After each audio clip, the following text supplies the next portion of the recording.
যুক্তরাষ্ট্র এবং ভারত উভয়ই একটি শান্তিপূর্ণ গণতান্ত্রিক দক্ষিণ এশিয়া দেখতে চায় এবং সে দৃষ্টিভঙ্গি একে অপরের সাথে শেয়ার করে।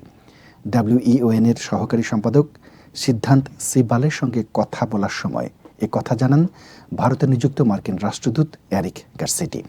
এ বিষয়ে দুদেশ সমন্বয় রেখে কাজ করছে বলেও জানান গারসেটি।